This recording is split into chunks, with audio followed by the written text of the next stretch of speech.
अभी एक छवि ये बनी हुई है कि ये तो बड़ियों की पार्टी है।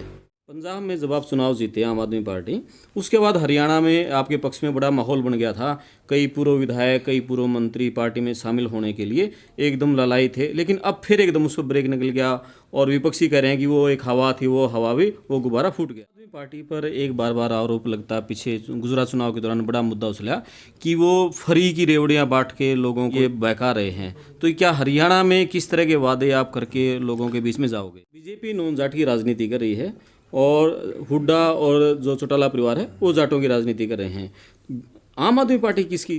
और जींद के एक बड़े नेता चौधरी वीरेंद्र सिंह, पीछे आप उनके एक प्रोग्राम में भी गए थे, आपने उनको ऑफर किया था पार्टी में आने के लिए। क्या वीरेंद्र सिंह या ब्रजेंद्र सिंह और कोई बड़े नेता पार्टी में शामिल होंगे 2023 में? 3 हरियाणा के बच्चे भी उसमें शहीद हुए। आज तक कोई मुआवजा हरियाणा सरकार ने घोषित नहीं किया। क्यों? फोटो तो खिंचवा के आते हैं बीजेपी के लीडर जाके। हरियाणा की जो सियासत है वो बड़ी उलझी हुई है। यहाँ जाति अलग है, नेताओं का प्रभाव अलग है, बड़े बड़े जो खानदानी रियासत हैं, सियासत है, उनका अलग प्रभाव है। क्या इस सब के बीच में आम आदमी पार्टी जगह बना लेगी? दिल्ली में केजरीवाल तीसरी बार मुख्यमंत्री हैं, लेकिन हरियाणा में बिल्कुल उससे सटा हुआ राज्य है। अभी तक कोई बड़ी सफलता नहीं मिली है। और अभी आपने आदमपुर उपचुनाव हुआ था, वहाँ बहुत ही कम वोट मिले, जमानत जब्त हुई है। अकेले लड़ोगे या किसी से गठबंधन होगा? आम आदमी पार्टी हरियाणा में लंबे समय से जड़ें जमाने की कोशिश कर रही है, लेकिन अभी तक कहीं कोई बड़ी सफलता हासिल नहीं हुई है। मेरे साथ हरियाणा के प्रभारी हैं राज्यसभा सदस्य डॉक्टर सुशील गुप्ता जी, तो उनसे बात करेंगे हरियाणा में पार्टी को मजबूत करने के लिए। और अगला जो विधानसभा चुनाव है, लोकसभा चुनाव है, उसमें भी 2 साल से कम समय रह गया है। क्या पार्टी की तैयारियाँ हैं? सर नमस्कार। नमस्कार। सबसे पहले तो पार्टी की हरियाणा में अगले लोकसभा और विधानसभा चुनाव को लेकर क्या तैयारियां हैं? देखिए, सबसे पहले मैं आपको बता दूं, आम आदमी पार्टी बहुत शॉर्ट समय में देश के अंदर राष्ट्रीय पार्टी बनने वाली पहली पार्टी है। बधाई उसके लिए आपको। नमस्कार, बहुत बढ़िया। 10 साल के समय के अंदर हमने तीसरी बार दिल्ली में सरकार बनाई। दिल्ली में एमसीडी जीती, पंजाब में सरकार बनाई, गोवा में विधायक जिताए, गुजरात में विधायक जिताए।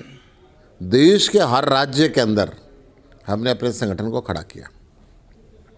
और अब हरियाणा की बारी है। हरियाणा के अंदर 2024 में लोकसभा के सारे चुनाव लड़ेंगे, 10 की 10 सीटों पे, और 90 की 90 विधानसभा लड़ेंगे और सरकार बनाएंगे। अकेले लड़ोगे या किसी से गठबंधन होगा? अकेले लड़ेंगे, कोई गठबंधन नहीं। गठबंधन जनता के साथ है। इस देश की सारी जनता के साथ हमारा गठबंधन है। क्या अच्छे स्कूल देंगे, अच्छे कॉलेज देंगे, अच्छी डिस्पेंसरी देंगे, अच्छे हॉस्पिटल देंगे, बच्चों को रोज़गार देंगे, किसान की आय बढ़ाएंगे, जवान को सम्मान देंगे, महिलाओं को बराबरी का हक देंगे, विकास करेंगे, अच्छे उद्योग लगाएंगे, व्यापार को आगे बढ़ाएंगे, युवाओं को आगे बढ़ाएंगे। दिल्ली में केजरीवाल तीसरी बार मुख्यमंत्री हैं, लेकिन हरियाणा में बिल्कुल उससे सटा हुआ राज्य है। अभी तक कोई बड़ी सफलता नहीं मिली है। और अभी आपने आदमपुर उपचुनाव हुआ था, वहाँ बहुत ही कम वोट मिले, जमानत जब्त हुई है। और नगर निगमों के चुनाव हुए थे, उसमें कोई बड़ी सफलता नहीं मिली। जिला परिषद के चुनाव में भी, जो ग्रामीण एरिया के चुनाव थे, वहाँ भी पार्टी कोई बड़ी सफलता हासिल नहीं कर पाई। 2 बातें बता दूं मैं आपको। जब जिला परिषद के चुनाव हुए, हम दूसरे नंबर पर रहे। सत्तारूढ़ पार्टी के लगभग बराबर वोटें हमें मिली। और जब नगर परिषद के चुनाव हुए थे, उसके अंदर भी हम दूसरे नंबर पर रहे थे। आम आदमी पार्टी व्यवस्था बदलने के लिए जानी जाती है, इसलिए उपचुनाव के अंदर बहुत महत्व ना पार्टी देती, क्योंकि हम एक व्यक्ति व्यवस्था नहीं बदल सकता। 2024 में हरियाणा की व्यवस्था बदलनी है। इस प्रदेश में सबसे ज़्यादा बेरोजगारी है। आज लगभग 4,500 पद एडीओ के खाली है। वैकेंसी निकाली गई 800, 700, 600 फील्ड अफसर की और 100 एग्रीकल्चर की। पेपर इतना टफ बनाया गया कि हरियाणा के बच्चों को उसमें मौका ना मिले। 50% पास मार्क्स रखे गए जर्नल के लिए और 45% रखे गए रिजर्व कैटेगरी के लिए। हरियाणा के लिए, हरियाणा के बच्चों के लिए कोई अलग से विशेष प्रावधान नहीं किया। वो तो सरकार ने कौशल विकास निगम बना दिया है और उसका बड़ा विरोध हो रहा है कि वो बेरोजगारी। कौशल विकास निगम को छोड़ दो जी, मैं कह रहा हूँ, मैं तो इनका जो हरियाणा पब्लिक सर्विस कमीशन है उसकी बात कर रहा हूँ। क्या हरियाणा के बच्चे सिर्फ मजदूरी करने के लिए रह गए क्या? हरियाणा के बच्चों को अफसर बनने का हक नहीं है? क्यों 700 वैकेंसी में से सिर्फ 55 बच्चे पास हुए और उन 55 बच्चों में से 50 से ज़्यादा बच्चे हरियाणा से बाहर के हैं? क्या सेटिंग है हरियाणा सरकार की? क्या बिना खर्ची के पर्ची के नौकरी नहीं देना चाहते हरियाणा के बच्चों को? किसके इशारे पर ये हुआ है? मुख्यमंत्री के इशारे पे हुआ है। क्या मुख्यमंत्री के पीछे भी कोई ताकत है जी? मुख्यमंत्री के पीछे ताकत ये है कि 25 बार पेपर लीक करवा चुका मुख्यमंत्री।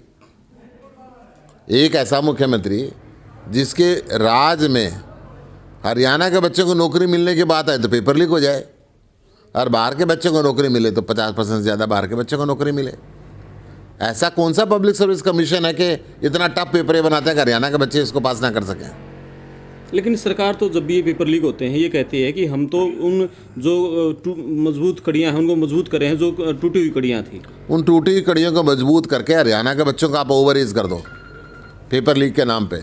जो बच्चा ज़िंदगी भर तैयारी करे और तुम्हारे पेपर लीक की वजह से वो ओवर एज है, उसके मेंटल ट्रॉमा कहाँ से गुजरता है? कुछ बच्चे आत्महत्या तक करने के लिए मजबूर हो गए हैं। ऐसी स्थिति क्यों ला रही है?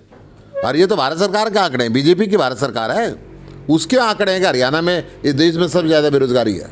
आम आदमी पार्टी हरियाणा में अपने संगठन को मजबूत करने के लिए क्या कर रही है? गांव-गांव तक संगठन बना रहे हैं, ब्लॉक लेवल पे बना रहे हैं, विधानसभा लेवल पे बना रहे हैं, जिला लेवल पे बना रहे हैं, लोकसभा लेवल पे बना रहे हैं और राज्य स्तर पे। चारों तरफ हमारा काम चल रहा है। अभी एक छवि ये बनी हुई है कि ये तो बड़ियों की पार्टी है।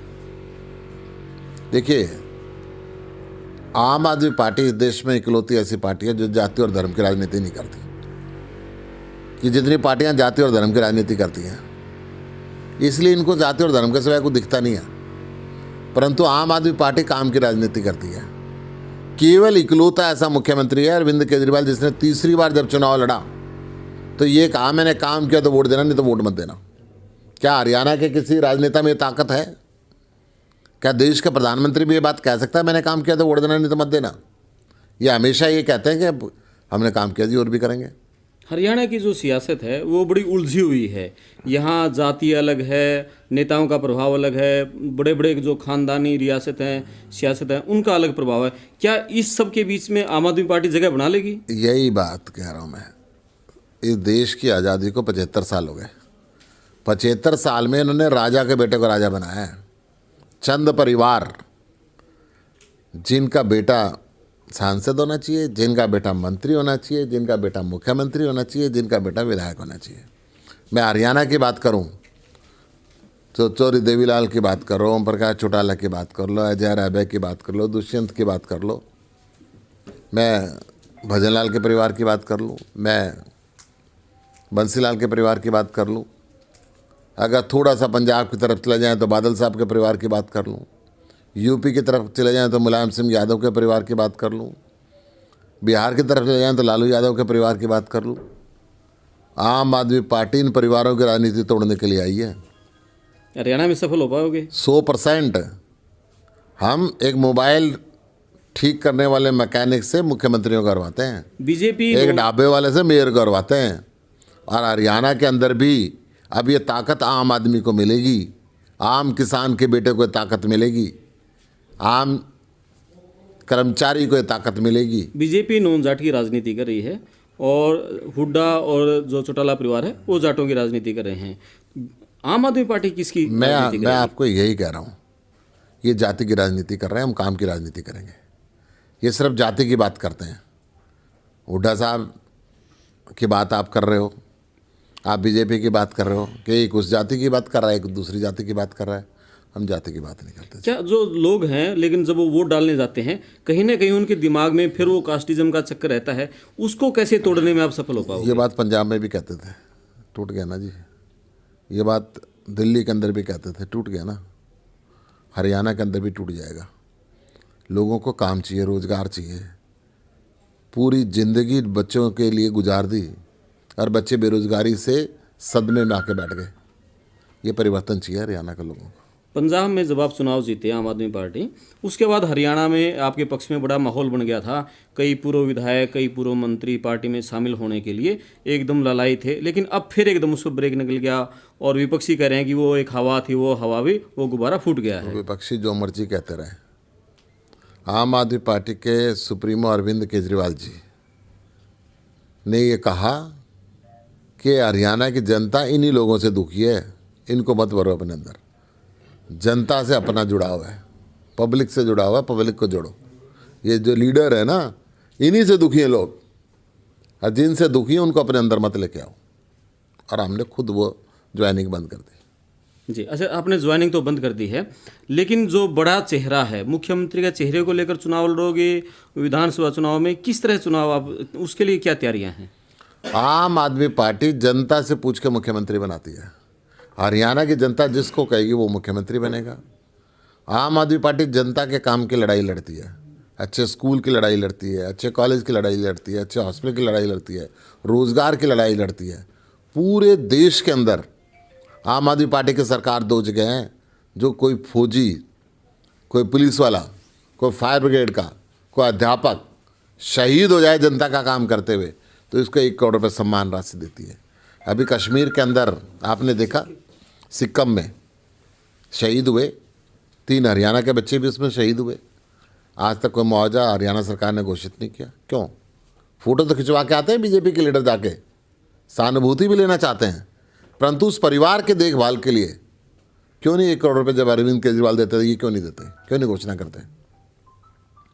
क्यों नहीं किसान की जब फसल खराब होती है 50,000 रुपये हेक्टेयर तुरंत मुआवजा दिल्ली सरकार भेजती है, हरियाणा सरकार क्यों नहीं भेजती? दिल्ली सरकार 5 साल में सारे स्कूल और हॉस्पिटल सुधार सकती है, हरियाणा सरकार क्यों नहीं सुधारती? मैं कहता हूँ काम की राजनीति करनी पड़ेगी। इस देश को विकसित करना पड़ेगा, इस देश को शिक्षित करना पड़ेगा, इस देश को स्वस्थ करना पड़ेगा, बेरोजगार करना पड़ेगा, किसान के हालात को सुधारना पड़ेगा, महिलाओं को आगे बढ़ाना पड़ेगा। क्या आपको लगता है, जो आप शिक्षा की बात कर रहे हैं और अस्पतालों की बात कर रहे हैं, जो बड़ा मुद्दा है और पंजाब में यही बड़ा मुद्दा रहा, हरियाणा में इस मुद्दे पर वोट मिल पाएंगे? क्यों हरियाणा के बच्चे अनपढ़ रहना चाहते हैं क्या? हरियाणा का हर माँ बाप चाहता है कि मेरा बच्चा पढ़े और आगे बढ़े, बड़े से बड़ा अफसर बने, बड़े से बड़ा ब्यूरोक्रेट बने, अच्छा राजनेता बने, अच्छा व्यापारी बने और दुनिया के अंदर उसका नाम रोशन करे। हरियाणा के माँ बाप भी चाहते हैं मेरे बच्चे स्वस्थ रहें, हरियाणा के बच्चे भी चाहते हैं कि मेरे माँ बाप स्वस्थ रहें। जब हरियाणा के अंदर इलाज कराने के लिए अपनी ज़मीन बेचनी पड़ती है, अपना मकान बेचना पड़ता है, तब आदमी को दिल्ली याद आती है कि दिल्ली चलो। वो सारी सुविधाएं हरियाणा के लोगों के पास भी होनी चाहिए। हरियाणा के लोग भी उतना ही टैक्स देते हैं। दिल्ली के अंदर बच्चों को अलग अलग रोज़गार मिलते हैं। पंजाब में हमारी सरकार बनी, सबसे पहले रोज़गार दिए गए। हरियाणा सरकार क्यों नहीं रोज़गार देती? अभी एग्रीकल्चर डेवलपमेंट ऑफिसर की वैकेंसी निकाली 4,500 में से सिर्फ 700, और 700 वैकेंसी की देने के लिए 8,000 बच्चे एग्ज़ाम में बैठे और इन्होंने पास किए 55, और 55 में से आधे से ज़्यादा हरियाणा से बाहर के। ये मैं अपनी तरफ से नहीं कह रहा, हरियाणा पब्लिक सर्विस कमीशन की वेबसाइट खोल कर देखो। मुख्यमंत्री जी का हरियाणा के बच्चों से इतनी दुश्मनाई क्यों है? पहले नौकरी देना नहीं चाहते, और देते हैं तो बाहर के बच्चों को देते हैं, हरियाणा के बच्चों का नंबर नहीं आता। ऐसी क्या तकलीफ़ है मुख्यमंत्री जी को, बताएं। कभी कभी मुख्यमंत्री जी ये कहते हैं कि किसान नहीं है बॉर्डर के ऊपर, ये चीन के और पाकिस्तान के एजेंट हैं। इसका पक्का सबूत हमारे पास है, बताएं ना ऐसा क्यों है? एक महिला खिलाड़ी शिकायत करती है खेल मंत्री के खिलाफ, उसकी शिकायत पे एफआईआर दर्ज नहीं होती। बड़े संगीन आरोप लगते हैं उसकी टी शर्ट फाड़ने के, उसको छेड़ने के। वो महिला 6 महीने से घूम रही, आज तक एफआईआर नहीं लिखी गई। चंडीगढ़ के अंदर घटना हुई, बीजेपी का एडमिनिस्ट्रेशन है वहाँ पे, उल्टा मंत्री के कहने पे एक एसआईटी बना दी गई अपने आप को क्लीन चिट देने के लिए। जी, उस पर बात करेंगे। आप बेरोजगारी की बात कर रहे थे, बेरोजगारी है और बड़ा मुद्दा हरियाणा में बेरोजगारी का बना हुआ है, और सरकार बेरोजगारों को अब पक्की नौकरियां देने के बजाय ठेकेदारी प्रथा, एक लोग कह रहे हैं कि कौशल विकास निगम के जरिए ठेकेदारी प्रथा शुरू की गई है। आप, ये बड़े मुद्दे हैं जो यूथ को लुभाने के लिए, आप इन मुद्दों को कैसे कैसे करेंगे? देखिए, मुद्दे कैसे नहीं करने चाहिए। हम चाहते हैं हरियाणा के बच्चों को रोज़गार मिले। हरियाणा का बच्चा जो पढ़ा लिखा डिग्री लेके घूम रहा है उसको नौकरी मिले, सरकार नौकरी निकाले। हरियाणा कृषि प्रधान प्रदेश है, जितनी कृषि पर आधारित इंडस्ट्री थी आधे से ज़्यादा यहाँ पे बंद हो चुकी है। हर जिले के अंदर इनको कृषि पर आधारित इंडस्ट्री लगानी चाहिए ताकि यहाँ के किसान की हालत सुधरे और बच्चों को रोज़गार मिले। जब बच्चों को रोज़गार मिलेगा तो खुशहाली की रोशनी हर घर तक पहुँचेगी। आम आदमी पार्टी पर एक बार बार आरोप लगता, पीछे गुजरात चुनाव के दौरान बड़ा मुद्दा उछला कि वो फ्री की रेवड़ियां बांट के लोगों को ये बहका रहे हैं। तो क्या हरियाणा में किस तरह के वादे आप करके लोगों के बीच में जाओगे? देखिए, बच्चों को अच्छी शिक्षा देना, फ्री की रेवड़ी बांटना है तो हम बांटेंगे। अगर लोगों को अच्छी मेडिकल सुविधा देना, फ्री की रेवड़ी बांटना तो हम बांटेंगे। ये सरकार का दायित्व है। ये हजारों करोड़ रुपए का अपने मित्रों का लोन माफ़ कर देता है, वो तो इनको फ्री की रेवड़ी नहीं दिखती। एक गरीब आदमी को इलाज के लिए हॉस्पिटल बना दिए, पढ़ाने के लिए स्कूल बना दिए, इनको फ्री की रेवड़ी दिखने लगी। ये रेवड़ी बढ़ती रहेंगी। इस देश को अगर जब तक विकसित करना है, 75 साल हो गए, ये देश विकासशील है। जब तक शिक्षित नहीं होगा, विकसित नहीं होगा। इस बात को अरविंद केजरीवाल जी ने पहचाना है और इस रेवड़ी को हम बढ़ते रहेंगे। जी, एक आखिरी सवाल। आप जींद में आए हैं और जींद के एक बड़े नेता चौधरी वीरेंद्र सिंह, पीछे आप उनके एक प्रोग्राम में भी गए थे, आपने उनको ऑफर किया था पार्टी में आने के लिए। क्या वीरेंद्र सिंह या ब्रजेंद्र सिंह और कोई बड़े नेता पार्टी में शामिल होंगे 2023 में? जो भ्रष्टाचार ही नहीं है, जो अपराधी नहीं है, जो चरित्रहीन नहीं है, उन सब का आम आदमी पार्टी में स्वागत है, जो इस देश को बदलना चाहते हो, कोई भी हो। बहुत बढ़िया। ये थे हमारे साथ आम आदमी पार्टी के हरियाणा के प्रभारी डॉक्टर सुशील गुप्ता जी। कई मुद्दों पर इनसे बात की। आप वीडियो शेयर करें, चैनल सब्सक्राइब करें। मैं आपका दोस्त करमपाल गिल, धन्यवाद।